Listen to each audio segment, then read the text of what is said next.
It's got the Hulk in it. Bruce Banner or Edward Norton? Bruce Banner. Hulk. Oh, wait, Bruce Banner. I meant, I followed. I got you. what I was talking about. For me, the appeal. I would be the fort. Yeah. I'd be the whole fort. We would just all be nice and cozy inside Jeff. Pause. I'd be a really small fort. We'd be really crowded. Why? All right, you ready? Are you saying then? I'm totally fine with it. Yeah. Okay. I'm talking about All some flyboys. Let's go. 3, 2, 1.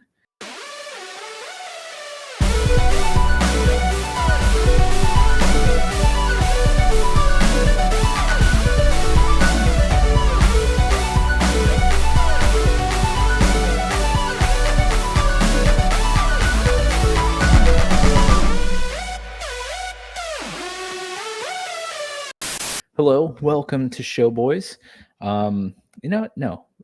Much like we had Star Boys, and Nick and I have been joking around, and Jeff, you just said it.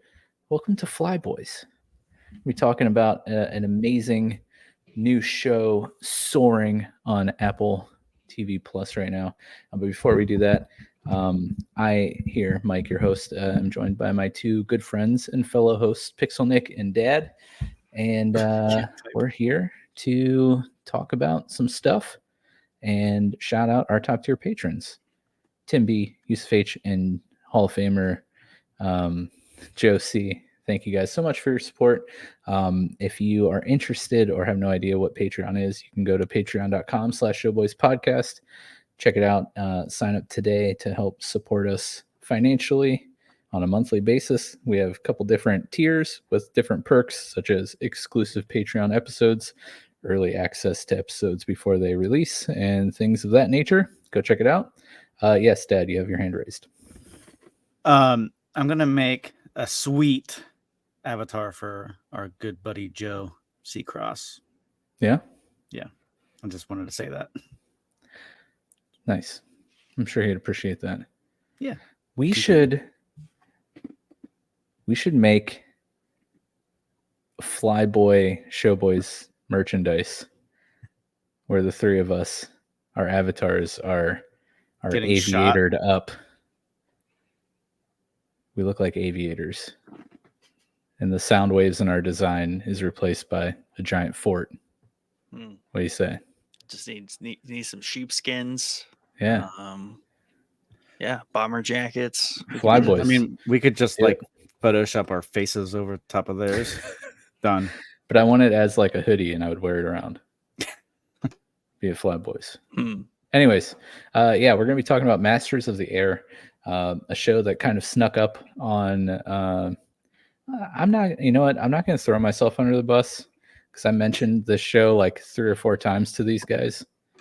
No, don't make that face. No. I did it a handful of times. Yeah. I don't remember. But we're watching it, we're loving it, and it's about halfway through the limited series run. Episode 5 just came out last week. Episode 6 comes out tomorrow as of the time that we are recording this. So I guess you'll be hearing this after episode 6 is out. We're going to be talking about episodes 1 through 5. And I didn't ask either of you guys how you're doing. How you doing, Nick?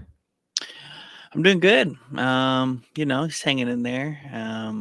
Almost to start my luscious parental leave. Tomorrow's my last day of work for the next 14 weeks. So I'm going to be just, hanging out, bonding with the baby, as they call it. So Dad, he works for one of those woke, lefty, liberal, globalist companies that give him I know mental days and paternal days, and I am sad. I'm gonna be out for our first mental health day of the year. It's kind of sad. I'm gonna want credit on that one. So I actually applied for this said company, and very weird questions, like 100 different gender types, which was cool. Oh wow. I chose all of them. Dang. So that was nice. We got bought, so I didn't actually have to get hired. I was just purchased. Absorbed. Yeah. I was purchased. I was just purchased. Nice. That's that kind of company. Yep. Dad, how are you doing tonight? I'm good. I came in to this expecting one thing, and it's something I'm going to actually use the same notes, so Okay. it'll be okay. It'll be okay. Excuse me. Mike, mute your mic, You Mike. good, dude? Wow. Don't I? I'm That's trying. getting clipped Yeah, let's just clip Or that cut. out. or cut out. That would be great. I mean, Mike can get clipped too. It would do us all a favor. I could do that. As I was trying to I click can the do it mute all. button, my coughs were moving my hand, which was moving my mouse. it's like I can't click the mute. What an uncontrollable Yeah. fool you are. But yeah, thanks for asking, guys. I'm a little. Well, no, you didn't even give me a chance to ask. Yeah, you were like coughing to death, and we Yeah, didn't even get a jeez. chance to. Clearly, you're dying. Glad you were able to, you had some progress at your work with like fixing your spreadsheets and stuff. Yeah. Did you get a bonus and a raise and all that stuff? I better, because I discovered the Save problem. company. Discovered the problem, which is just a burden off the old shoulders. Did you discover the problem and fix it, or did you discover the problem and was like, hey, someone fix it? Well, see, there's two of us. You would know our dude Seth. Yeah. He kind of he kind of helps McFarlane. manage our logs. And I was like, hey Seth, every time I do this, because we created a new one, right? Because we've been waiting on Google to fix this or tell us what was wrong for like a week and a half, and they just haven't. So like, we'll just make a new log and start from scratch. So he did. And then I was like going through reformatting everything, doing all the stuff. And I was like, whenever I do this one thing, it freezes and no longer works. And then I was like, let me do the same thing, but slightly different. And found out the slightly different version works. And I was like, Seth, I think I found the problem. And then he did his testing and he's like, you did find the problem. This fixes everything. And then he went and he changed everything. He changed it on the broken log, and the broken log is no longer broken. Wow. What a win. Yeah. Cool. Turns out, if anyone cares or is extremely obsessed with Google Sheets and using them for all of the wrong reasons, like we do, if you have logs that have multiple tabs that have like thousands and thousands and thousands of rows per tab, and you use fractions, it cannot handle fractions with 10-digit numerator and denominators. Start with 5 and then go situation by situation. Yeah. Or fix your problem. A little free Google Sheet tip from old Showboys Mike. Nice. We're gonna get a Patreon episode of Mike talking Google Sheets. Do you love me some sheets? Yeah. It's a good skill set.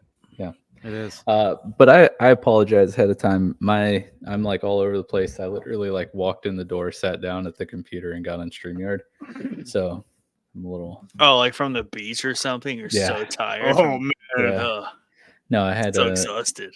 Had a little meeting from like 7 to 8, and I got home at like 8:53. Okay. And I was like, oh crap, I have to be on StreamYard in 7 minutes, and I have to pee and fill my water up. So help keep me on track. I'm sure like 90% of what just was said will be cut out of this episode. So water 3 feet away, bathroom 10 feet away. You sound like you had a lot to do there. I hate you guys. It's not like your last house where you had to walk all the way upstairs into the kitchen and walk all the way back down. Yeah. Now, conveniently, the bathroom was right around the corner. The bathroom was. We could hear you flush the toilet every time, so that was cool.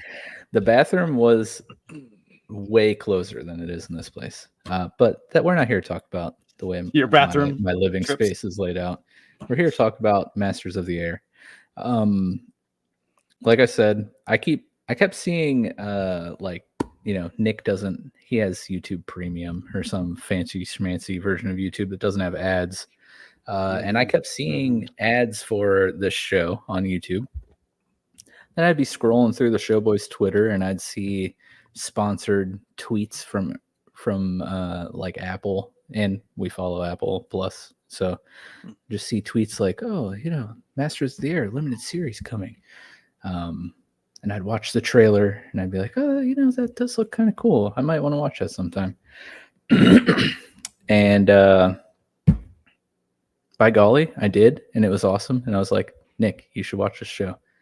And wouldn't you know, he did. And he enjoyed it. And then we were talking about it for at least a couple days. Then all of a sudden, Dad comes into our Discord chat and he's like, hey, guys. You guys heard of this show? It's pretty sweet. I think you guys might like it. It's called Masters of the Air. Now that was to be fair, like our Discord chat, like sometimes it just blows up. So like a lot of stuff is said in between. I'm not gonna go back and like I gotta make sure no one said anything about the show before I say something. But yes, that's what happened. It was great timing though. Well, that came off of like the week prior. Mike points out to me, he's like, I'm just saying, like, this is in general to like the wider community, Dad, not just you. But Mike's like, I call things out like pretty early on, like ridiculously early on. And then months later, someone's like, whoa, this really cool thing. And then you did that like days later, and it was really funny. It literally happens all the time. So it was less that situation, you, and just the irony that like it was just like perfect like timing. It could not have happened at a better time. But then we kept going along with it. Yeah, it was good. It was fun. But yeah, Nick, why don't you let everyone know what Masters of the Air is about? Oh yeah.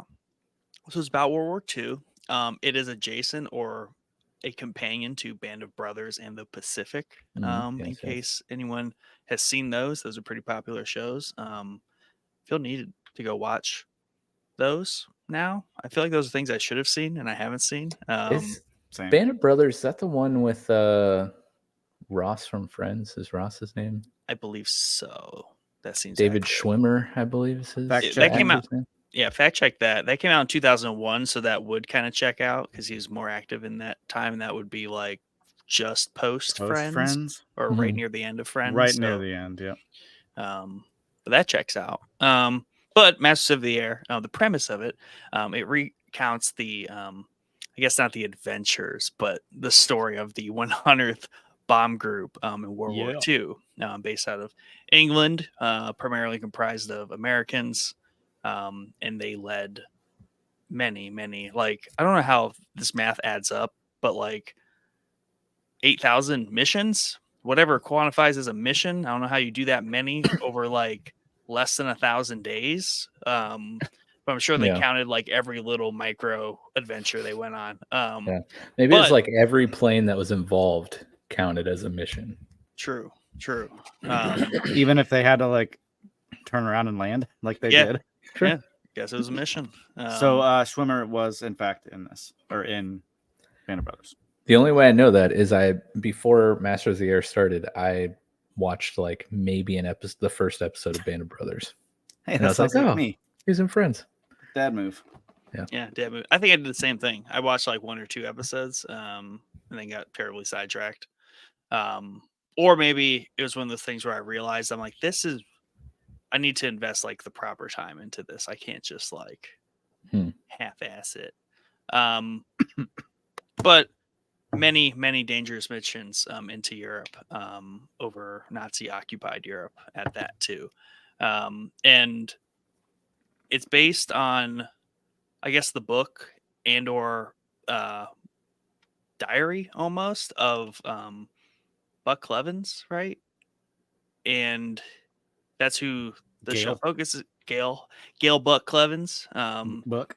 and then John Bucky Egan, Yeah.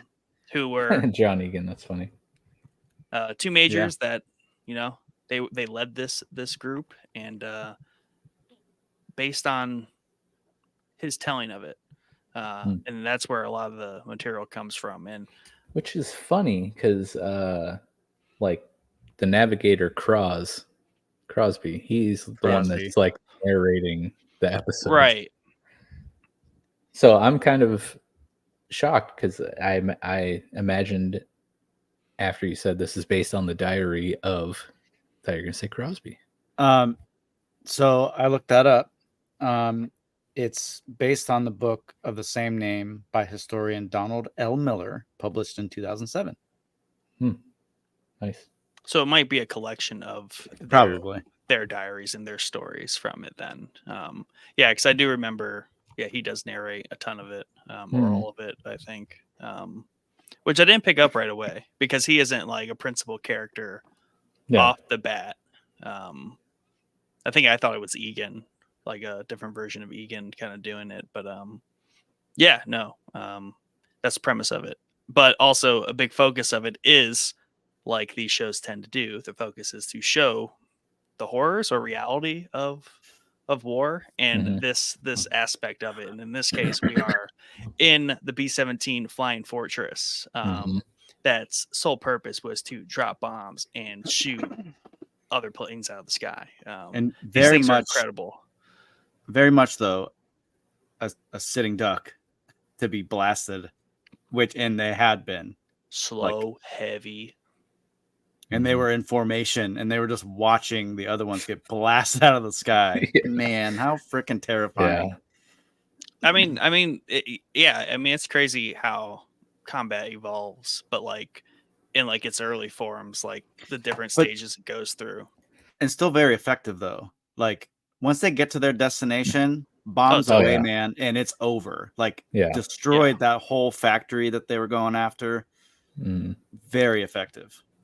But it's just very, it's just, but it's like also in that sweet spot where kind of like how like Revolutionary War, like we lined up. Stand in a line, shoot at each other. Right. So it's like, okay, if I just have more, then like we'll get the thing that we're trying to accomplish. In this case, it's just like, okay, we just stack as many of these things in formation together and just go. Yeah. Somebody will have to get through, right? Yeah. Someone, man. And some of the shots of like when they do drop bombs, like in the one episode, not many of them made it to the target, but like the ones that did, which were a fraction of the total force, just like carpet blanket bombed and like target. 50 rockets that they dropped. I mean, there were a ton of rockets or bombs that they dropped. I don't know how many, but there were like just layers upon layers of bombs. Yeah. Carted into these things. It's crazy. And man, there's so much I want to say. First, it's going to be good if Tom Hanks is involved in a World War II piece. Saving Private Ryan, amazing. He's what is he? Executive producer, I think, of this show. I know saying the name Tom Hanks might ruffle some feathers for some people. But I don't care because he's amazing when his hands are in World War II projects. It doesn't take away that this is still an amazing show, and like how like on the nail or whatever it is with how it probably was, the detail and everything. Have we had like an aerial perspective of World War II yet? Not to this degree. A lot of times we default to like actual footage, right? That's where a lot of World War II material comes from. But I mean, I haven't seen anything that depicts like, especially the bomber existence to this extent. The level of detail that they go into is pretty incredible. And like that's a big part of the show where it's just like literally the operation of like this machine. And there was an excerpt that I did read where Tom Hanks, when they're talking about like the writing of it, he was like, we don't need to do anything anything fancy. Like we really just need to like tell the story of these guys doing their jobs because their jobs are simply incredible. Yeah. Like, just the detail they go to in, like you said, the operations during the missions of like everyone manning their turret, like the pilot calling on the navigator for directions and like the navigator trying to log everything. Like when Dad was saying they're seeing their other planes getting knocked out of formation, like the navigator's sitting there like trying to like, oh, what fort was that? Okay, did anyone see any chutes? We got to like mark down how many parachutes they see, like while at the same time throwing up into your helmet or into a bag or like getting sick every single time. Yeah, or like trying to not get shot in the face while all this is going on, like making sure you're writing down like in this book while you're dodging bullets from like fighter pilots coming by. But my favorite part is when the pilot like hands the ship over to the bombardier. Yes. Where he's like, all right, I'm done moving. Like it's your ship now. And the whole process of him like lining up the target and dropping the bombs, like, man, it's so, that is so crazy. And then to think like exactly what Dad said earlier, these planes are just literally sitting ducks. Like they're they tin have cans, no maneuverability, massive hulking. They're not planes. moving quick, man. No, they're like and tanks in the air. The flak being shot up in the air, like, and then on top of that, like the tension that's created when you see the flak stopping and everyone knows like, oh no, they're not shooting rockets up at us anymore. That means their planes are coming to come shoot us down. It's crazy. And I think it's great. You talk about evolving warfare and combat, and in some conversations with the British pilots in the base or whatever, like the British pilots are like, you guys are literally morons. Why do you do all your missions like in the middle of the day? Like use the cover of night and like, but the thought process with the US doing their daytime missions is high accuracy, right? That was, sorry. Yeah, and part of the thing to appreciate there is that the British had already been doing it for 2 years, so they were in very much preservation mode. They were trying to just sustain and stay alive and effective. So, and they were more jaded by the whole thing being like, we don't really care. Like this is do or die. Like we'll kill civilians. We'll just carbon bomb whatever. Kill everybody. It's because it'll work. Whereas like when the Americans came in, we were like, we're here to end this war. And like, if that means just like, precision targets, like we are here to take out specific things. Carpet bombing the countryside or not our targets really isn't our MO. It's probably good that there's a hybrid approach. We had British at night doing their thing, kind of keeping the pressure on, but then here comes the Americans in their fresh gear, fancy bomber outfits, flyboys, just like rolling up. Yeah, it's like, hi, we're here. I did love their whole interaction when they met with them at the bar.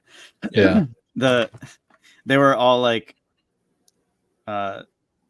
essentially making fun of them in a sophisticated manner, while the Americans were just like running their mouths and wanting to fight, brawl out in the alley. That was one of my favorite scenes when they're like fighting out in the alley, and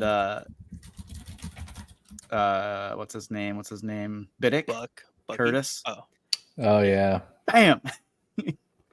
Yeah. And I love shut him right up. And I like that scene too, in particular, in regard to Bucky, who is my favorite character in the show. And I'm just like out of nowhere, like a huge Stan fan of that actor. All of a sudden, like I love him in this show. I was like, so I think you're talking about the guy who plays Elvis, right? Yeah, that's Buck. That's Buck. I thought that's Gale. No, I'm looking at the IMDb. That's Gale Buck Clevin. Oh, okay, Bucky is Egan. I know it's real. It's a real. Well, it's funny because they made that joke in the beginning. Like, wait, so your nickname is Buck and you're Bucky? Yeah. Why did you name him Buck? Yeah. But anyway, Austin Butler, I'm already a fan of. I need to go back and watch Elvis. I wanted to watch that, but now that I know who the actor is, I have to watch it. And he's in Dune Part 2. So, like, we're in a Austin Butler like renaissance here, or just obsession dawning era. I don't know. Yeah. No. He went from like nowhere to all of a sudden like 2024. I'm like, whoa, this guy's a thing. But I like that scene though too, because like he's a super like reserved character, quite different than Egan, right? Yeah. But he has a very good like character development thing there where he's like, he gets excited. He's like, ooh, they're about to fist fight out in the alley. He's like, I love this. He's like, I don't drink, I don't do all that stuff, but like one-on-one fist fight, like I'll that do is a this. test of a man's he's not into man's sports. manhood. Yeah, hates sports. I was like, I love this guy. Like, good character. Yeah, I gotta say, man, Austin Butler is amazing in this show. Callum Turner, who plays Bucky Egan, he is amazing. And I pointed this out in Discord, I think. I don't know if it was like in our actual Discord or if it was in our DM, but like if you close your eyes and listen to Egan talk and he's saying Buck, all I can see is Captain America talking to the Winter Soldier, because his voice, it sounds like Bucky. Chris Evans as Steve Rogers. Like, now that I said that, I'm sorry, you guys are just gonna hear it from now on. And but no, he's awesome in this show. And Sleeper, like Barry Keoghan is in this show. His character is amazing. I had no idea he was in this show, so he shows up and I'm like, oh, okay, we're doing this. I love it. I'm here for it. What did you say his character's name is? Curtis Biddick. Biddick, not Riddick, not Vin Diesel's no, not blind not character. But Curtis Biddick. Curtis Biddick. Rip. Yeah, so you saw that part, Jeff? Yeah. I was okay. That was sad. Yeah, very sad. Because I really liked his character, and he's the one that got into the alley fight. Mm-hmm. Yep. Yeah. Because he lands. Where does he land first? Ireland? Yeah, somewhere Ireland, Scotland, something like that. He lands safely that time. Mm-hmm. Definitely didn't land safely the next time. The big problem with having bombs in the belly of your plane is if you try to crash land, it's not going to end well. Yeah, so, especially if you don't drop the payload. It's definitely. Well, I think they drop it before they drop it when they head back, because they're like, we just need to get out of here. So I think they drop it. Salvo it. Yeah. Even if they're over land, they get in there and they're dumping those bombs, because at least they're hitting something. Or if they're over the channel, they're dumping them. So, but yeah, you don't want to crash it either. Right. But like also like the way this sort of combat like works itself out is, unlike a lot of different types of combat, it has a very predictable structure, right? That is nearly the same every time, but also very different. The structure is the same, but actually what happens is very variable. And it's almost like this is where our concept of how like video games work, be like a boss fight or the stages of the game. Because like you enter it, you know exactly how it's going to unfold, but the details is what changes how it should unfold. Right. Because you got to take off. There's a little bit of uncertainty there with the weather. The weather is always a big deal. Fog. The flight there, right? You got to make it over the channel safely. All that, you got to watch out. They sometimes get escorts. Not that that's really doable unless like the Nazis are out on the prowl and they're fighters. But then you're like, there's the coast. Flak starting soon. We have to endure flak, which is very, just shreds the planes if it hits close enough. Mm-hmm. But they can't necessarily like dodge it. It's just like you got to deal with it. You just got to take the beating. Yeah. And like you said, Dad, it stops, and then it's like, okay, fighter time. Because in last stage before target, which is like the worst stage. Yeah. Granted, they're sitting ducks, but also they have a lot of machine guns. I was gonna say they're freaking bubbles. Their turret. That I would pee my pants dropping down in there. Oh The yeah, hatch closes, you are in there, right? That and would it's be- freaking cold. Yeah. That would not be a fun Definitely would job. favor the top one. Yeah. Right. But also like how big those planes are, because like the two pilots are sitting up top, and then Mhm. down in the nose is where the bombardier is and the forward gunner. And there's the two sides, the underbelly, the top, and then the tail. Mhm. I think it's like 12 or 10. There's a lot of people that like man in that plane, but like that's why it is literally a flying fortress. And they just Mhm. call them forts. I also like that these call them Yeah. forts. I love the lingo. Like Yeah. they don't really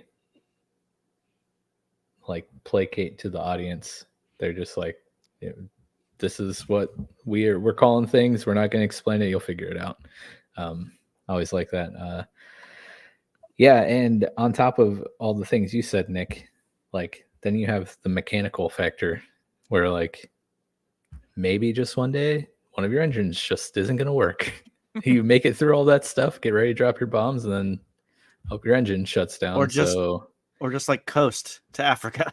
Yeah. Oh man. Yeah. I didn't think they were gonna make it. That was Even wild. the detail of like destroying the radar system or the targeting system that we used, which was proprietary to the United States, and that's why they made sure to destroy all those, because that was I don't know if they said this in the show or I read this elsewhere, but it's like next to the atomic bomb, it was like our next best guarded secret was that equipment that was on those planes. Interesting. That's why that was always top notch. Whether they showed them shooting it literally with a pistol to destroy it, tossing it into the Mediterranean Sea, just doing whatever they threw it into could. the sea. Yeah. Yeah, whatever they could to make sure that thing was not getting found. Yeah, or They like could not Biddick did recover and it. just blow up your entire plane. Right. Yeah. That's dedication, right there. Yeah. I think ideally you probably want to leave first, but Eh. you win some, you lose some. Unless you're the hunter, then you lose most. Not you lose some, just you lose most. lose them all. Lose them all.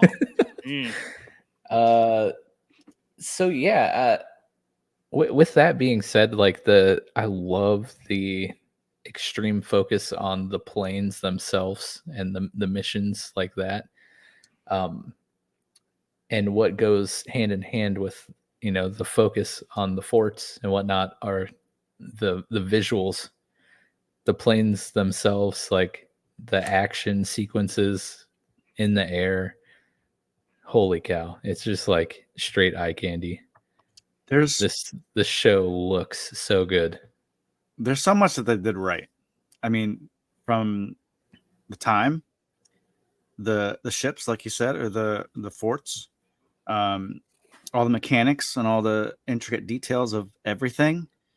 And one of my favorite parts about the show is the guys, just the group, and they're like the camaraderie, the joking around, they're messing around, they're racing through the mess hall on bicycles, and they're just having a good time. Like, and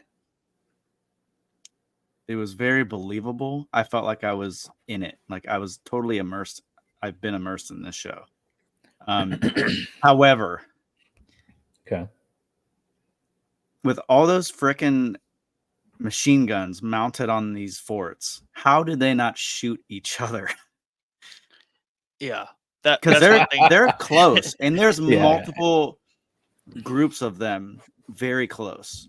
Yeah, and they're just those gunners are just shooting, and they're just spraying. They're spraying, dude.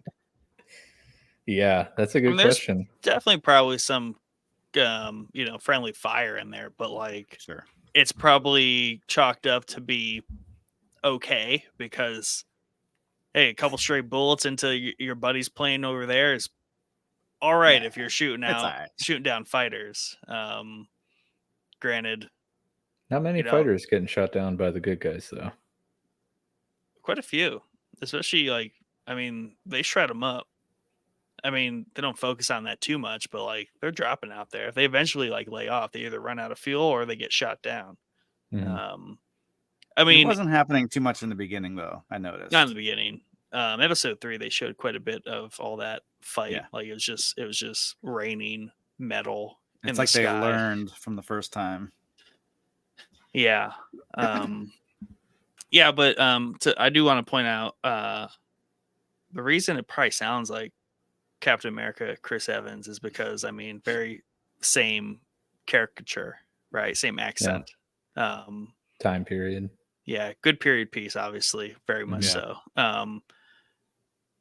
But Mike, you and I talked about this, like just how on the nose like caricatures like these characters are. It's so on the nose, it's great because like it's all they need to be and everything they probably were. Because things weren't overly complicated back then, like bunch of flyboys, bunch of hotshot, Right. and they highlight this a couple times where it's like some of them are fighter pilots, but they need bombers. So, they come from different backgrounds. So I feel like some of the more ranking ones were the hotshot, like ego driven fighter pilots, but they're here to fly a Like bomber. Egan, Yeah. because he was not happy that he had to stay on the ground at first. He wanted to Oh, be no. in the air. Yeah, that's true. Was me and Coach.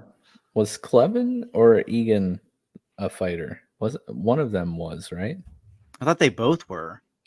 I think that's That how could they be. knew And each then- other. They both were. That's how they knew each other. And then Egan got shipped out first, and he was in the air. And then he got promoted or something, and so he had to stay behind. But then he ended up getting back in the air with Clevin.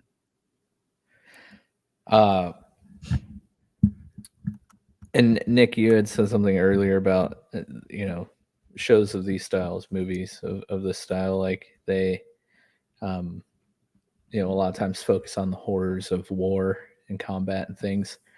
Man, some of the scenes of the missions in progress and how they're going not well, I guess you could say. Probably a little worse than that.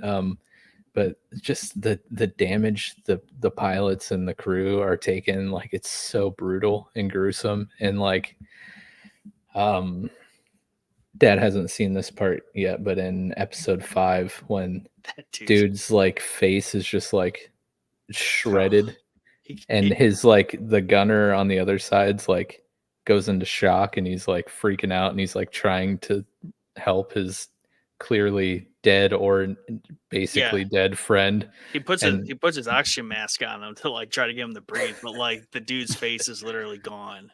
Yeah. But it's just one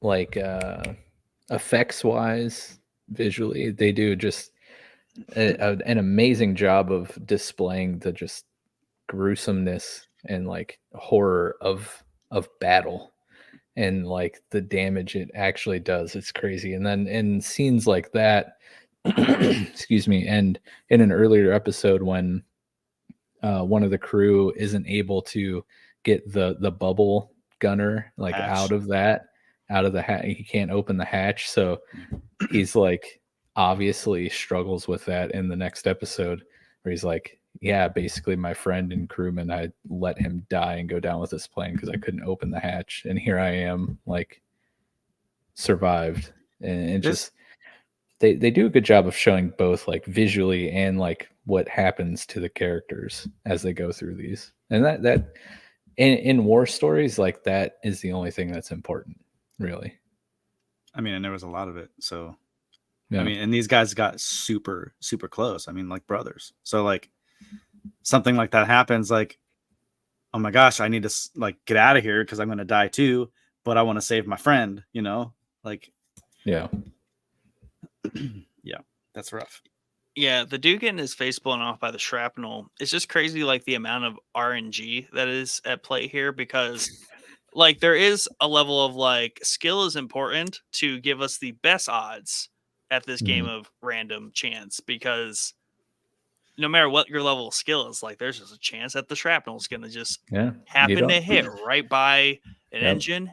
In that dude's case, he was the gunner, which still impresses me that in these ships flying so high, like there's just like probably like a 3 foot, 4 foot open window hole in the plane, Yeah. both On both sides. sides. And like these dudes are just like rocking these machine guns there, no other protection. So it's like, yeah, if shrapnel happens to blow up right in your face, like you're toast. And it happened. And it's not like the guys on the ground where obviously a lot of randomness is there, but I like to think if you're a soldier on the ground and like a tank or any of that, there is a lot more control over your skill in being able to survive on the ground versus the randomness of just like, we just got to fly through this shrapnel and then we just have to fly through this fighter attack and just hope. Yeah. Yeah, and it's wild how much damage the forts can withstand and still operate. It's so crazy. Like I don't know if that was just like, embellished for dramatic purposes in the show, but like they're like tanks, man. I mean, I'm impressed. I mean, what got me was like, even when they have like one engine that's like barely working out of 4, they're like, their biggest problem was like, I just can't hold it. It's going to keep pulling really hard to the other. Pulling. Yeah. That's the problem. It's not anything about the plane like flying or running. It's just like, I just can't hold the plane straight anymore. Yeah. I was like, dang, man, these things just keep going. Yeah. And, being able to stay on path, probably important when you're trying to drop bombs. So makes sense. Yeah, right. Yeah. And I think the one episode focused on like, they did have one where they did focus on the group that was getting shredded and obviously the importance of not getting separated from your group and your formation because you get picked off. Right. But the one where it ended and they're like, I think this was like 4 and there's like, where's everybody?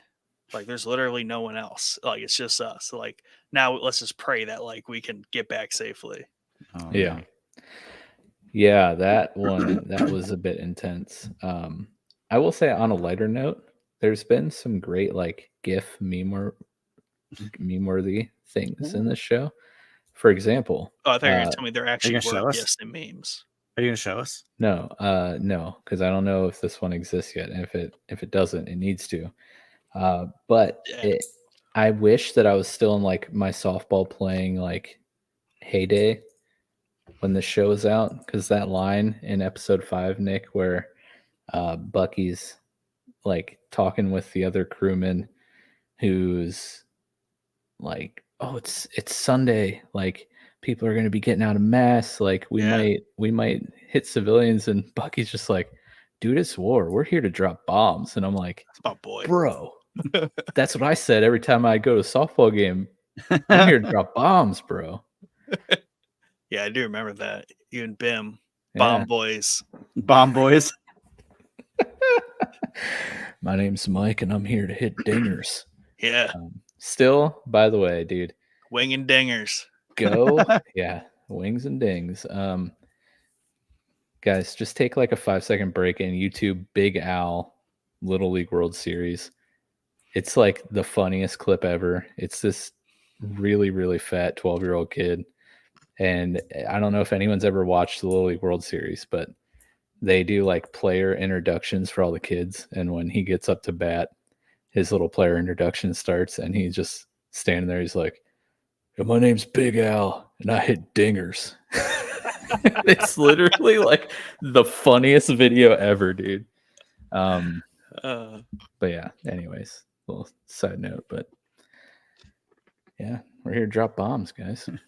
Yeah, I mean, I get what that dude was saying and complaining about, but I also get what Bucky was talking about. Like, we cannot focus on that at all. Yeah, and that's stressful too, because like he's trying to count on them to like keep their heads about them. I think Guy was just like complaining and like making points, but it's like, why, dude? Yeah, like we get that. Like, I get that. I move past that really quickly because I want to make it back. Yeah, well, I would like. That's something to be said about these pilots too, because they have to be very calm and collected. Like they're getting shot at, and like the one dude in Bucky's plane gets shot in the face or whatever.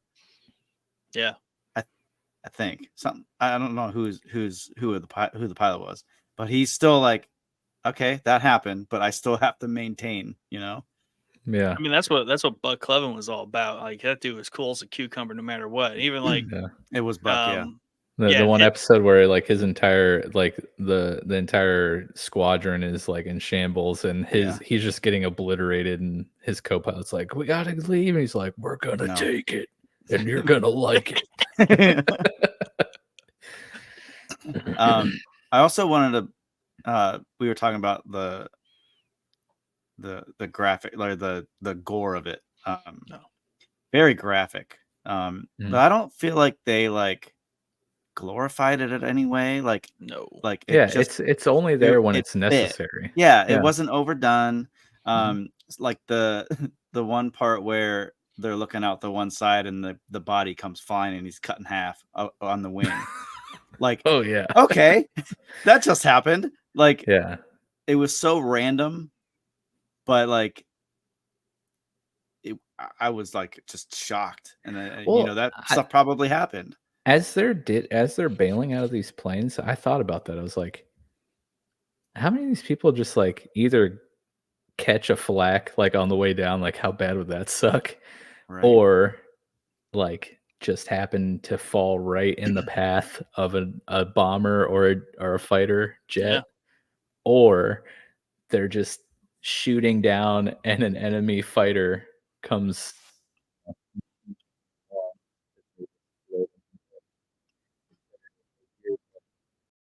rule of aerial combat where you're like, oh, they're in a parachute, I'm not gonna come down with my like fighter pilot machine guns. I don't know. I think they would. Probably shouldn't. Not supposed to. But yeah, definitely not fair. But I mean, they can still land and I guess do some damage. That would be the argument to shoot them down. But also, like, they're probably gonna land and get captured, like they all did. Or like break both their legs and just be laying in a field somewhere. Not cool. But yeah, I mean that stuff was all appropriate. Because I mean it had the shock value. Yeah, definitely. But it was done in a way that it wasn't too much. Yeah, it wasn't like a repeat thing. Like they didn't constantly show people's faces getting blown off or like anything like that. Usually, there's like they like highlighted each type of like major injury. I feel like, and they could have easily because yeah, it's a wartime thing. You know, this stuff is going on everywhere, but it's not like bodies dropping from the sky. You know, it takes me back to a very like quick but effective moment in Saving Private Ryan. It's like in the aftermath of them storming the beach, and the guy is just walking around and he like picks up an arm and like tries to put it on his missing arm. Obviously absolutely disgusting, brutal, gory, like, oh my gosh, what did I just watch? But then you're like, that probably happened. Like, very dude's real in and shock. raw. Like his arm got blown off, and like he's walking through a field of corpses, finds an arm, and like, oh yeah, this might be mine. Like the reality of war is horrifying, and you have to be able to show that. Yep. I don't know. It's crazy. It's important. Mm-hmm. World War II wasn't a good time. No, for a lot of people. No. And I don't think a lot of people realize just how bad it was. Yeah. But what also I like about this show is it does take time. Whether it's our survivors who make it to the ground or we're in England itself, is showing also that like life still does go on. Like France, yes, was occupied by the Nazis, but generally, like it's not like they like shut everything down. Like everyone still had jobs and things to go do every day. Which is crazy. But like at the same time, like lights need to be kept on. There's stuff that needs done. It's like even at the base, like they're having like big band concerts and like watching movies and like it's just wild. It's because I think it's important to maintain that humanity, even though chaos is surrounding you. Yeah, I don't think you've seen the episode, Dad, but like Bucky does go into like London to like have some time off for a weekend. But like totally just like goes out, hooks up with a chick, like just total normal thing. But like after sleeping with her, they're just like chilling at her apartment or whatever, and like the city is just getting like Yeah. Lit up. and they're just like watching out the window. Wow. So it's just like stuff like that. And like the resistance and stuff in France, like things were definitely different because you're in an occupied country, but at the same time, like day-to-day stuff still needs to go on. Cows need milked, mail needs delivered, yada yada. Maybe the mail didn't get delivered, I don't know. But people got to pay bills, right? So I did like that it did show a lot of that, because I feel like when we have completely like soldier based, like foot soldier type movies, there isn't a lot of time spent on that because they're literally rolling through just like blowing shit up. But some movies do take the time to pause and like focus on that stuff too. Yeah. Yeah. Oh, there's another show that's out that's on Netflix, and it's about a girl who runs a radio out of a French city, something to that effect. Like she's like kind of like a resistance thing. We started to watch it. Oh crap! It's right in the forefront of my brain. It's got the Hulk in it. Not Bruce Banner or Edward Norton? Bruce Banner. Oh, wait, Bruce Banner. I meant I followed. I got you. What I was talking about. Oh, what is his name? I can't think of his name. But that's hilarious. Mark Ruffalo. Mark Ruffalo. It's like all the things the light touches, or all the something. I don't know. Anyways, Bruce Banner Bruce Banner. So... Clip. Oh, I wish Jordan was here. He'd probably be spitting his drink out right now. I got you, Mike. Don't worry. Yeah, no, that's a good one. Yeah, it's just, yeah, the show just does a really great job of showing, the life in the midst of World War II. And I just really appreciate the aerial perspective and like being able to be on this side of the war. Like, not that, the foot soldiers versus the Nazi side of the war. Like... Oh my gosh. How about that's All Quiet on the Western Front, by the way. You should watch that movie. I mean, it's World War I, but it is on the Germans' perspective. So go watch that. It's interesting. But no, I'm talking about like on the ground versus in the air. Like the on the ground movies and shows, obviously, for the most part, are still like really interesting and good and well done. But we've had plenty of those. Put me in the air, or like give me a cool naval one. That would be pretty neat. I don't know how much the Navy was used, except for maybe on the Pacific Front, which is probably what the Pacific show is about, that I have not seen. So I think the Pacific's more about the island hopping, so foot soldiering it on the islands, which was a rowdy ground campaign, island to island, which is how we arrived at the conclusion, like, I don't think we can do this for the whole of Japan, because we'd literally have to like kill every single one of them if we went on land there. So we're just gonna kill a big chunk of them twice and then see how that plays out. And they surrender. Yeah. And then Godzilla happened. And then Godzilla happened. Yeah. You're welcome? Question mark? No, question mark? Yeah. No, that was not really. Bad take. No. But yeah, if you had to pick, so first off, like I said, we're halfway through the series. Series isn't over. Limited series. We're only having one season. 9 total episodes. 9. Is that intentional, you think? No. Not at all. Are you sure? Yeah, Tom Hanks is like, all right, guys, I'm not budging on this one thing. It's super meta if it's just 9 episodes. I'm telling you, Showboys, you heard it here first.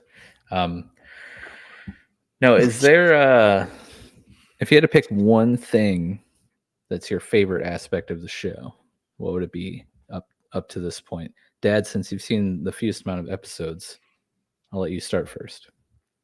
Is it the characters? Is there one specific character, an episode, a scene, a theme?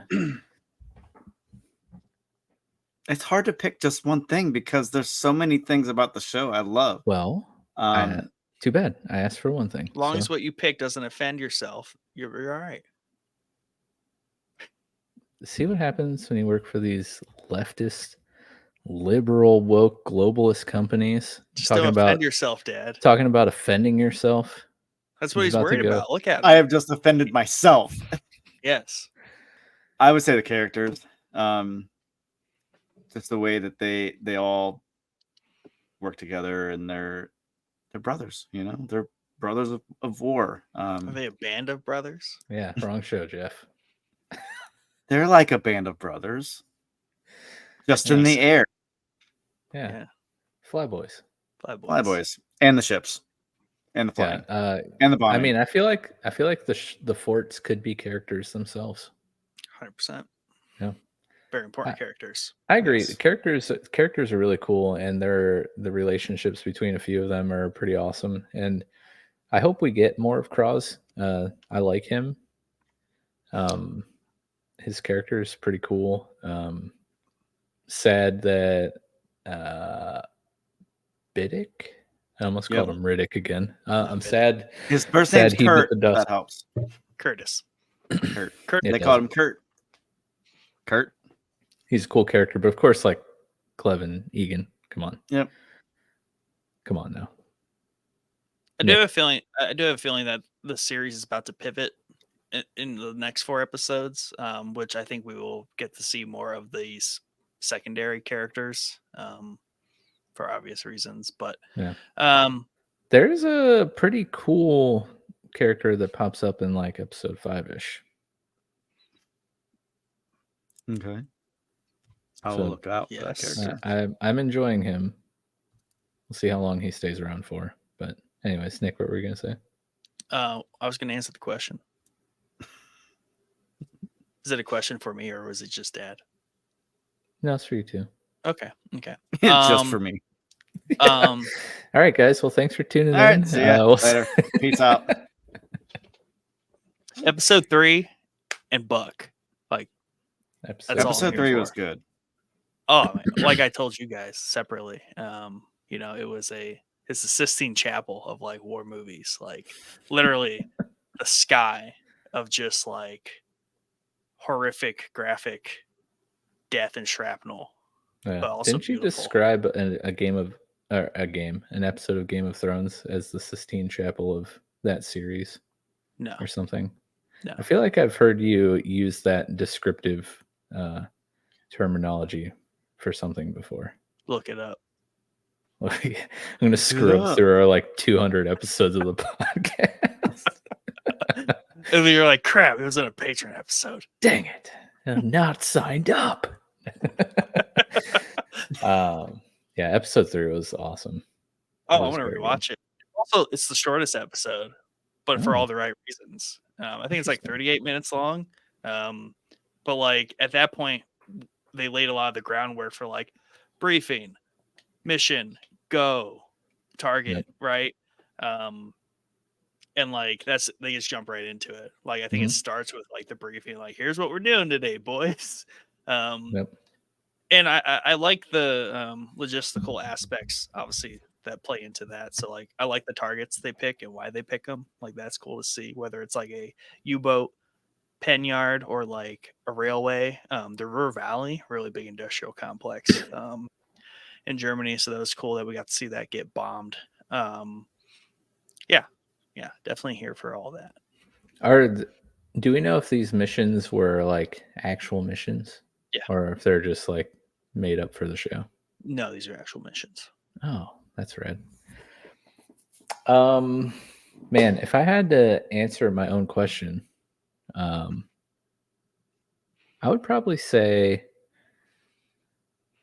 so far at least, I appreciate how they are not falling into the typical trope of action movies, shows where like a big-ish character or characters people love somehow have plot armor and survive in scenarios in which they probably wouldn't survive. And I say, like, you know, Biddick, Barry Keoghan, pretty big actor these days, had a really awesome character. Yep. And they had no problem literally blowing him up, which makes sense because it's war and people die. No one's safe. So we'll see if that continues on throughout the series, which we're on a pretty good pace for that to continue on, but we'll see. We still have half a season left. That's like kind of a brave move to do, though, as like a series, because now Barry Keoghan, who is a great actor and had a great character, like he's out, and he made it a third of the way through the series. Are they going to do that with a Bucky or a Buck or a Cross? I guess we'll find out. I mean, I think it's an easy one for them to break, though, to make that point. I think they're very self-aware of that, because being a limited series, it's all we got. You know, we're not going past this. And also, you know, I feel like when they make these sort of things, they want like the big, you know, they want good actors to play these roles, but like the thing that matters is the story, and or like maybe the airplane is maybe more of a important character than like any one of the actors. So like that's really kind of, it's more of a, you know, the tale of these airplanes and like just that whole thing. Well, if that's the case, episode 5 should have been the finale. Yeah, this is true. Nope. See, that's the thing. They're not afraid to kill off the main character. That's true. Right. Yeah. Oh, spoiler alert. Sorry, Dad. No more airplanes. What's the next 4 episodes about? Yeah. You know, I really don't know. Tune in to find out. Something that's not in the air. Turns out they were not masters of the air. I'm just kidding. That's not nice. But yeah, they did a great job. But that, and then, man, I just love the detail of every scene when they're in the planes. It's just, that's crazy. It's so good. And like you said, Nick, earlier, like even though it's repetitive and they go through the same steps and processes, like there's enough tension and variance in what they're about to like run into, that those scenes, they don't feel repetitive, and I still don't really know what's going to happen. So I don't know. I just love hearing the crews talk to each other, talk to the other planes, and just white knuckling on the couch. Like, is everyone going to make it through? Is no one going to make it through? I don't know. And it related back to like the way video games work, right? Because like video games, most of the time a video game is a repeated pattern of mechanics, like all the way through. But what makes it fun and different and engaging is how it ups the ante every time. So I don't know if you've seen this, I don't know episode, this might have been 4, but you know, the fighter portion wave of the fight, they're like, oh, flag started, right? Here we go, fighters, right? But there was a crap ton of fighters. Like when it's just like that wall of like hundreds of them, smoke trails from the planes. Yeah, it's like, holy Lord. Like if like I'm still like shocked by like fighters, period, like shooting at the situation, like just buzzing around, trying to knock you out. But then like you just send like a wall of them, and there's like 12 of you out of the original like 30. It's just like, how much worse can it get? And like that's where it does. Same thing, but like the ante is upped easily. Nothing tricky. It's just like, we're just going to add more this time. Good luck. Yeah, it's pretty wild and very tense. I like it. I like it a lot. What's your Michael? What is your favorite stage of that process? Like what's your favorite transition or stage between them? Of the mission? We got like takeoff. We got the peace before the calm before the storm. We have flak. We have fighters. We have dropping bombs. And I'll get what about the pre-mission briefing. Pre-mission briefing. Go for that too. That was fun too. Yeah, the briefing's pretty cool. But the whole process of once the crew is in the plane is where it gets magical. Honestly, man, I don't know. I love all of it. I'm answering this very dad-like right now. Because like even the takeoff is cool, like watching them go through the process, like getting taxied onto the runway, like staggering their takeoffs, the mechanical issues that could pop up like even before they leave the ground is stressful in and of itself. But I think my favorite part is probably the chaos of like everything, like once they're close to the target, like The fighter stage. yeah, Fighter like you have the flak going off and the fighter pilots coming in. But my favorite part of that is just like the crew's interactions, like on their forts, but then with the other planes too, and just like sitting there with a front row seat watching all the chaos like unfold and not being able to do anything about it, and just like be like, oh yeah, that plane's down, that sucks. Oh yeah, half of our plane is blown up right now, but somehow we're still flying. That kind of sucks. I can't do anything about it, but here we are. Just I don't know, everything that's happening in those scenes and the fact that they just have no choice but to continue to go forward is so interesting to me. Yeah, I think that's like that just blows me away. And that's just I think that's what I'm trying to like get at. It's just like it's so outlined, right? Like it's not like you can turn around and like go help your buddies who just got like taken down. Like, no, like they are out of the game. They are out of the match. Like that's it. Like it's Hope like they were able to bail out and like deploy their chute. and it's like they're dead or captured. Yeah. We will find out how that plays out in a few years when the war is over and all the POWs get rescued if we win, right? So it's like even to that level, it's like we don't even get to know if they like live. Mm-hmm. Like it's like this weird purgatory where they literally just dropped out of the game, and it's like wait till the reboot happens. Now Maybe we'll see them again. I don't know. Yeah. Just wild. Dad. So how about this? Are you asking me that same question? Yeah. Definitely after the flak and all After the chaos. Mm-hmm. Post that part's amazing.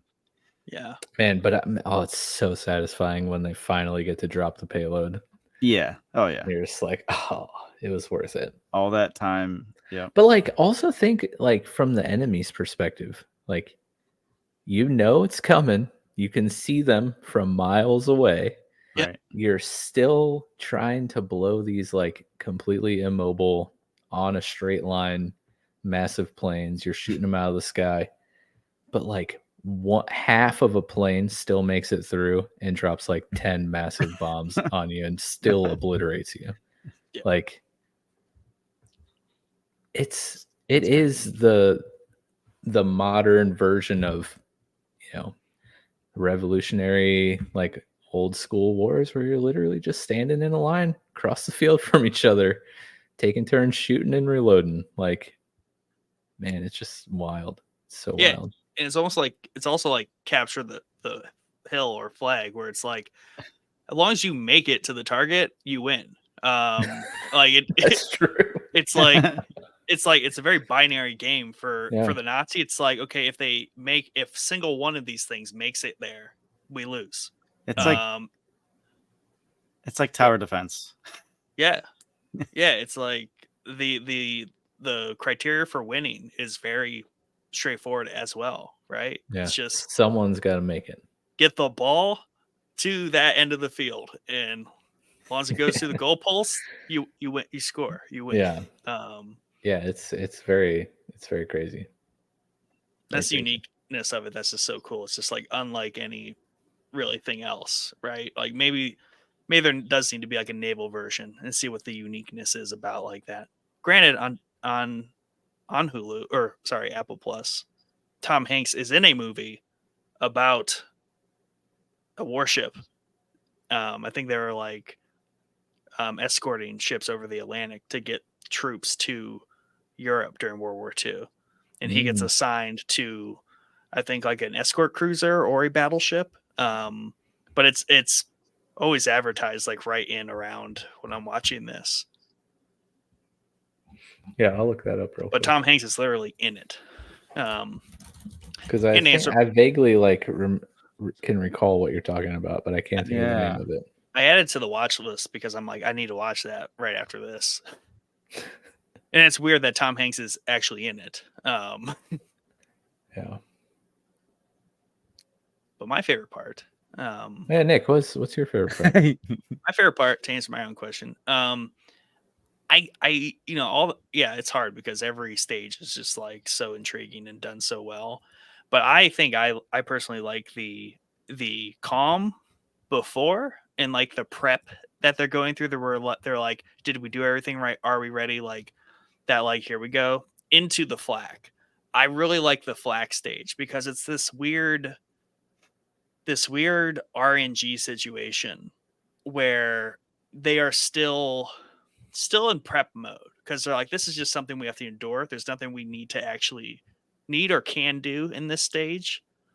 And it's like, we need to continue to prep. Let's pull the pins. Let's still get ready for the next phase just during that craziness of the flak. So I don't know, the flak period is very interesting to me. Nice. So I got a question for you guys. Ooh. What role would you guys play? Like, what would you be a pilot? Would you be the gunner? Greyhound is the movie. I know. Okay. I literally was about to say that. I was looking at Finally found it. 2020. It's on Apple TV Plus. There you go. Which role? So, like, which position in the fort, or does this also extend to the base? Yeah, sure. Base. If you want to be lame and be on the ground. Yeah. I'd be a cook. Trying to get shot out of the sky.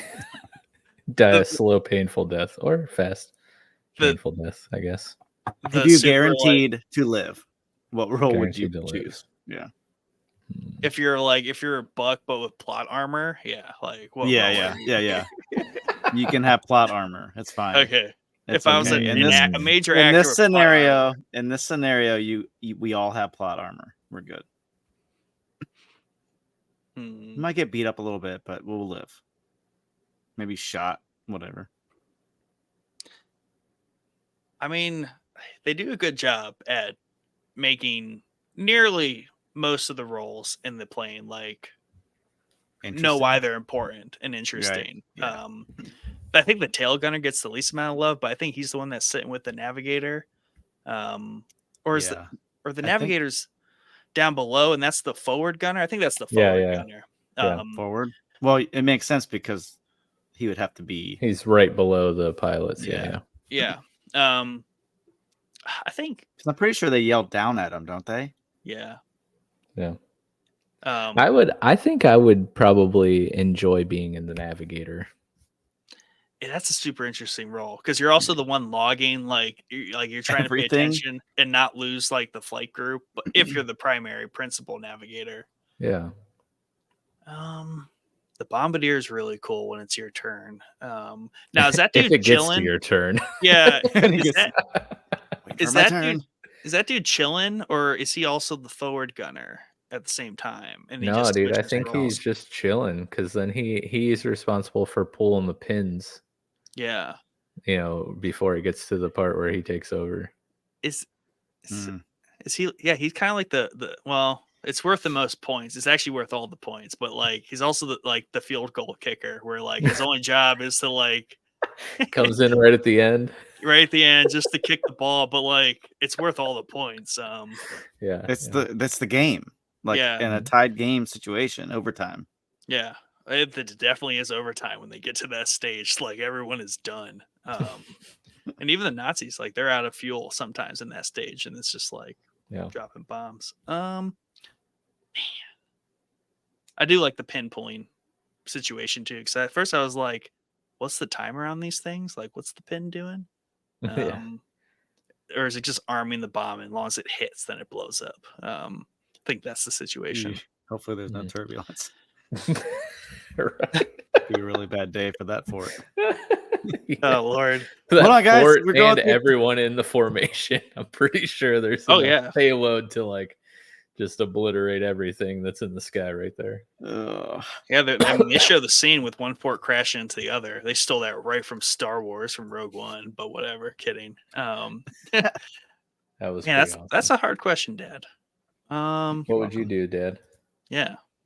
Well, I was What gonna would wait for Dad you do? to decide. I was actually in between the pilot and a gunner.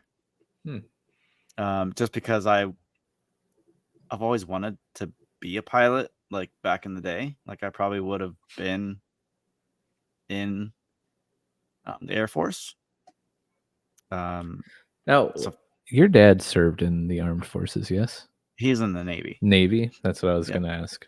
Yeah. They have more planes than the Army, so they're pretty qualified when it comes to aerial stuff too. Yep. That's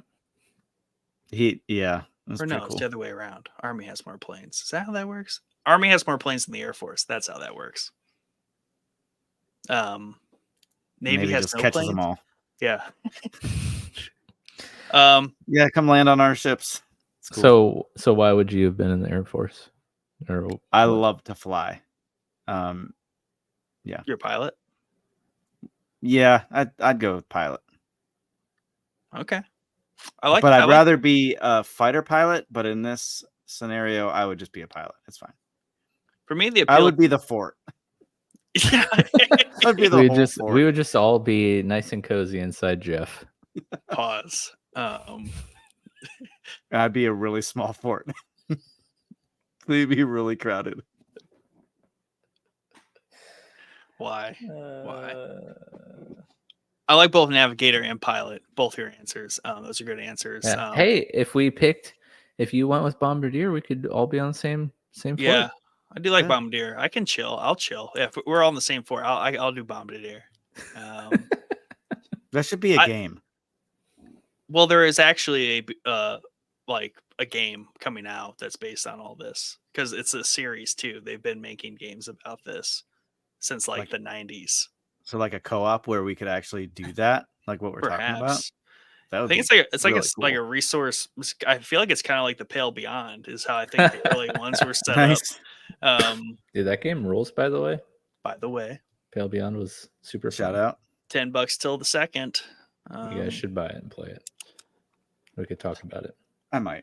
What I like about the pilot though is that like that person has to have the nerve and the metal to like make the decision. Like, are we still going or are we like ditching this sucker or turning back, etc. I think like that's super important because I mean Buck does a good job of it where it's like we're just going to keep going, right? Why are we just going to turn around? Like we're going to make it.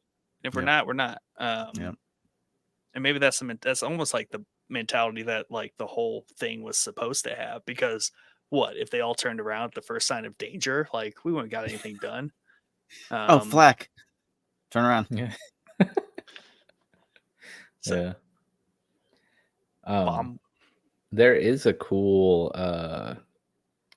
like aerial combat video game called War Thunder. It's free to play, I think. Oh yes, I know what you're talking about. Yeah, that game's pretty cool. If you're into that, but good question, Jeff. Thank you. Man, Apple Plus just really killing it lately. So much good stuff on that platform. Yeah, and I'm watching the morning show with the wife. We're on season 3, and then I'm watching For All Mankind. Nice. One thing I do like about Apple Plus. Shout out my brother Sean, mid-tier patron, told me to start watching that show. For All Mankind. Yeah. Nice. Hey Sean. What's up, man? Mid-tier patron. It's been a while. Brother of Mike.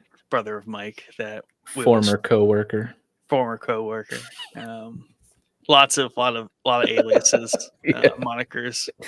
What was I gonna say? You're watching For All Mankind. Oh yeah. What I do like about Apple Plus is like they do a pretty decent job of like towing perspectives. Not to say like they ever take like a political stance on things like some streaming services like to do with their content. I feel like they do a good job towing the line and like at least presenting characters that like have different opinions and they explore those topics. It's weird. It's almost like they show you both sides and make you think critically on where you stand. Think for on yourself. The matter. Wow. Yeah, that's so strange. A novel the morning idea. show being something you would think like would totally be one way is really good about somehow towing the line and actually just being both ways. Kind of like the news should be. It's really bizarre. It's a really good show in that sense. Honestly, same thing about Mr. Robot. Like that's one of the things I love so much about Mr. Robot. It's very much done by a lefty, like liberal dude, but the entire show, it's like, yeah, you did the thing, but look at everything that happened because of it. Like it does a great job of showing both sides. But I'm so sorry for continually interrupting. No, you're good. And then I thought that was impressive for that show, but then I'm starting to watch For All Mankind, and I'm like, they're doing it again. Like for whatever reason, that show also has a similar pattern. Because these shows like continuously like touch on things that other services, we're used to them being like, oh, here we go. Like we're gonna go like very one way about something. But they do a really good job at again somehow bouncing between the multiple perspectives while not making one character or another just like flat out bad writing or like just dumb, whatever it might be. So that's one thing that I've been surprised by Apple Plus, like noticeably against other services, like they are taking the time to do that. It's crazy because it's like they're actually just trying to tell a good story. It's weird. It's crazy. So weird. And they're doing it well. I mean, everything I've seen on there has been just phenomenal. Yeah. The concept of For All Mankind also is just super interesting. Like, what if America didn't land on the moon first? Instead, it was Russia. And also knowing where they are at on season 3 and knowing like where first season is even at I'm very intrigued to continue watching because I'm like, how do we go from the start of this to where what I read the end of season 3 is at? I'm like, what? Yeah, and it's basically like we joked about before, the prequel to The Expanse. Yes. That's what sold me on it. I'm like, really? That sounds like something I want to watch. Yeah, there's like we've already talked about a couple of shows that we love on there. Invasion, Foundation, Severance, Masters of the Air now. For All Mankind's turning out to be pretty great. There's a show I really want to start watching that just released their first batch of episodes the other day, Constellations. Yes. And then on top of that, there's a ton of really good Apple Plus movies too. Right. Napoleon. I vouch for The Morning Show. What was the movie that we just watched and reviewed? Dune. Flower Moon. Oh yeah, Flower Moon. Yeah, I had to remember which moon or Rebel Moon rhyming movie. Flower Moon. Yeah. Dune. Wasn't Monarch on there too? Yes. Yes, Monarch's on there. Phenomenal show. Yeah. 2024, the dawn of Showboys Apple Plus Dome. Yeah, only a year after I've been telling everyone. This is another thing. I mean, I've been telling everyone to get on Apple Plus for a freaking long time, and now everyone's starting to do it. Thank you. Wait, who told who about Severance? Yikes. I don't know, but I've been like, Mike's been on you the guys Apple Plus got to train, watch Apple Plus. It's super good. I knew it was true and it was an inevitability, but like it was just the timing of it. I am inevitable. Apple Plus is inevitable, but the catch is that it is very, very much better than like you would anticipate. I don't consider it like your typical streaming service at this point. Like the rest of them took like a hit. Like I was like, dang. I say it's better than like 70% of everything else. Better than 70%. And it has a fraction of the content library. Yeah, I'm kind of looking for like the doo-doo show where it's just like, man, this stinks. I thought that was all for all mankind because it takes literally 5 episodes to get going. The show is cheeks. Yeah, but I was like, all right, it's not anymore. They got over the dumb like intrapersonal drama of like husbands and wives that are astronauts. Like, get me past this. Like, who cares? So, have you guys seen Hijack with what's his face? Like hijacked or hijack? Is it hijacked? Like the plane? I don't know. You're telling us about it. Yeah, I'm asking you. Idris Elba. I don't know. Idris Elba? Yeah. Never seen hijacked or is it jacked? Hijack. I think it's Hi Dad. Hi Dad. Like hijack a plane. Hi Bob. Okay, hijack. Gotcha. Or that one, or C with Jason Momoa. Oh no, but that was like one of the first Apple Plus like series right there. It was C. Old Jason Momoa sounds pretty pioneer.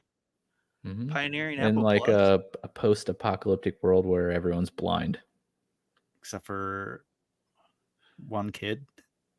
Yeah, or several kids. That's a little micro topic right there. All these like post-apocalyptic themes, like we got Alien shows.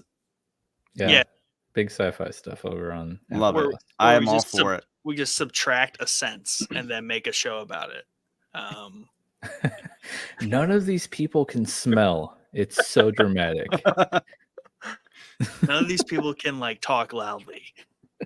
Oh, dude, that'd be like my dream world. I'd fit right in. No one can ever hear anything I say. So yeah, this is I believe the last episode before March Madness starts. So that will be firing up next week for you guys as we enter the ultimate console war. Yes, Dan? So are we not doing True Detective? If anyone is wondering, we put out our February upcoming episodes graphic. April. It's on the schedule. Okay. All right. True Detective was supposed to be this episode. We're sorry. We pivoted. And I was Dad did really get the memo. prepared. Got so many notes. But yes, I have to rewatch it now. 2024 March Madness starts next week. We're doing console wars. We are pitting Sony, Xbox, Nintendo, and PC against each other to determine the best console exclusive game. Dad, myself, and Kumino from the stream team will be the judge panel. In each episode, we will walk through a region of the bracket with that region's representative. We have Anthony, one of the producers from the Ultimate Cleveland Sports Show. He'll be representing Xbox. Pixel Nick here. He'll be representing PC. Our boy Chadwick III will be our Sony representative. And then Jared from Play Along Podcast. You have probably seen him on an episode 2 here of Showboys or Pokeboys. He will be representing Nintendo. Each episode will go through a region of the bracket and we'll talk with the representative, help them determine the matchup winners until we get to that region's Final Four representative. And in the Final Four and championship, our representatives will debate against each other, much like we did last year with the judge panel determining the winner until we have the best console exclusive remaining. And make sure you go onto our community tab on our YouTube channel and fill out the polls so we can get good numbers. Yes, we need the polls filled out for the first round matchups. Those will be closing tomorrow. Before let's see. No. They're closing at one set date all at the same time. Oh, they are? Yeah. They will be closed on February 28th because the next night we are recording an episode. So go vote in the polls. And more importantly, we're giving away the Nintendo Switch, the OLED Switch, to the person who has the most accurate bracket filled out. We have a PDF or Excel version of the bracket in our Discord pinned, where you can download those, fill it out, submit it to showboyspodcast@gmail.com, or in the poll itself. Nick, I believe, linked a sheet version, maybe, in which you can go in and fill out and submit. So do that. And Dad, yes, yet another. What if there's a tie? Did we then most handsome? Most handsome. Okay. What if it's a female? They can be handsome too. It's that jawline, man. How is your beard game? But yes, go do that and have fun. Go check out patreon.com/showboyspodcast. Sign up to support us today. That'd be great. Subscribe here and go follow us on Rumble because we're uploading a bunch of stuff over there. We'll see you next week. Later. Bye.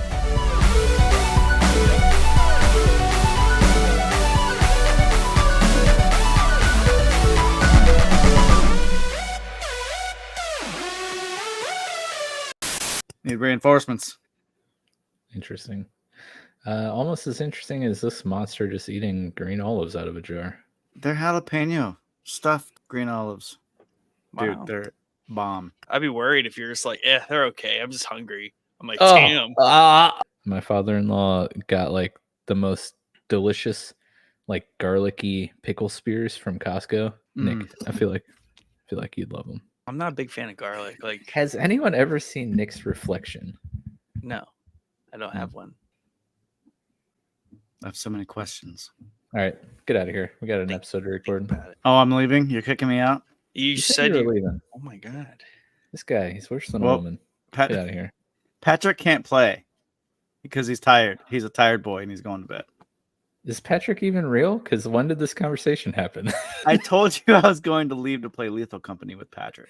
And then like 2 minutes later, and 18 olives. Mouth full of olives. Apparently, you had a conversation with your son that he can no longer play. I'm texting him. That's what they all say. Yeah, you missed me chatting with him on the phone. Well, I mean, I could just sit here like I did for the Pokemon interview and not say a word and just be present for this episode. I'm gonna have to look at that episode.